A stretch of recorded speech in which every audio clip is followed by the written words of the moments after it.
നമ്മൾ സംസ്ഥാനത്തെ medical college ഡോക്ടർമാർ നടത്തുന്ന സമരത്തിലേക്കാണ് ഇനി പോകുന്നത്.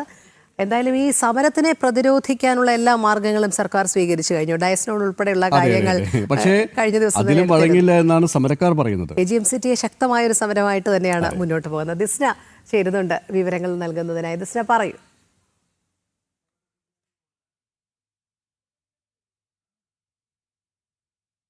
രോഹിണി സൂചിപ്പിച്ചതുപോലെ തന്നെ വലിയ രീതിയിലുള്ള പ്രതിസന്ധിയിലേക്കാണ് മെഡിക്കൽ കോളേജുകളൊക്കെ പോകുന്നത് എന്ന് തന്നെയാണ് എടുത്തു പറയേണ്ടത്. KGMCTയുടെ സമരം ഇന്ന് 5ാം ദിവസത്തിലേക്ക് കടക്കുകയാണ്. പ്രധാനമായും ഇന്നലെ PG ഡോക്ടർമാരും പിന്തുണ പ്രഖ്യാപിച്ചുകൊണ്ട് ഈ സമരത്തിന് രംഗത്ത് വന്നിരുന്നെങ്കിലും ആ സമരം ചർച്ചയിലൂടെ പരിഹരിച്ചിരിക്കുകയാണ് ആരോഗ്യ വകുപ്പ് എന്ന് തന്നെയാണ് ഏറ്റവും എടുത്തു പറയേണ്ടത്. രേഖാമൂലം അവരുടെ കാര്യങ്ങൾക്ക്, അതായത് സ്റ്റേറ്റ്മെന്റ് ഉൾപ്പെടെയുള്ള കാര്യങ്ങൾക്ക് രേഖാമൂലം ധാരണയായി എന്ന് തന്നെയാണ് ഇന്നലെ PG ഡോക്ടേഴ്സിന്റെ ഭാരവാഹികൾ ഇന്നലെ വ്യക്തമാക്കിയിട്ടുള്ളത്. പ്രധാനമായും ഏറ്റവും എടുത്തു പറയുകയാണെങ്കിൽ OP ബഹിഷ്കരണത്തിലേക്ക് അടക്കം KGMCTയെ കടക്കുമ്പോൾ രൂക്ഷ വിമർശനവുമായി സമൂഹ മാധ്യമങ്ങളിലൂടെ ആരോഗ്യമന്ത്രി രംഗത്ത് വന്നു എന്നത് തന്നെയാണ്.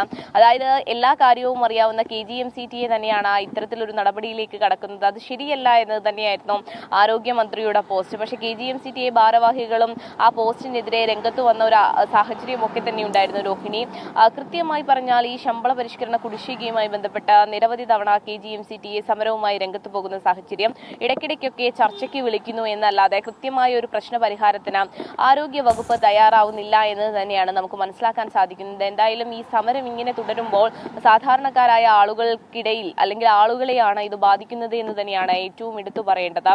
പ്രധാനമായും പറയുകയാണെങ്കിൽ അത്യാവശ്യമായ സേവനങ്ങൾ ലഭിക്കുന്നു, പക്ഷെ അതുപോലും ബഹിഷ്കരിച്ചുകൊണ്ടുള്ള ഒരു സമരത്തിലേക്ക് കടക്കുമെന്ന് തന്നെയാണ് KGMCTയെ വ്യക്തമാക്കിയിട്ടുള്ളത്. ഈ ആരോഗ്യ വകുപ്പിൽ അടിക്കടി ഇത്തരത്തിലുള്ള പരാതികൾ, ചികിത്സാ പിഴവുകളൊക്കെ വരുന്നു. അതേസമയം ഡോക്ടർമാർ സമരത്തിലേക്ക് പോകുന്നു. ഇതൊക്കെ തന്നെയും ഏറ്റവും കൂടുതൽ വലയ്ക്കുന്നത് സാധാരണക്കാരായ ആളുകളെ തന്നെയാണ് രോഹിണി. ശരി, എന്തായാലും സർക്കാർ മെഡിക്കൽ കോളേജ് ഡോക്ടർമാരുടെ സമരത്തെ പ്രതിരോധിക്കാനുള്ള മാർഗങ്ങളാണ് ഇപ്പോൾ സർക്കാർ നടത്തുന്നത്. ഡയസ്നോൺ ഉൾപ്പെടെ പ്രഖ്യാപിച്ചിട്ടുണ്ട്. ഈ പറഞ്ഞ പോലെ 5ാം ദിവസത്തിലേക്ക് കടക്കുമ്പോഴാണ് ഈ രോഗികൾ ഓരോ ദിവസം കഴിയുന്നവരും രോഗികളുടെ ദുരിതമാണ് അവസ്ഥയും. അതെ.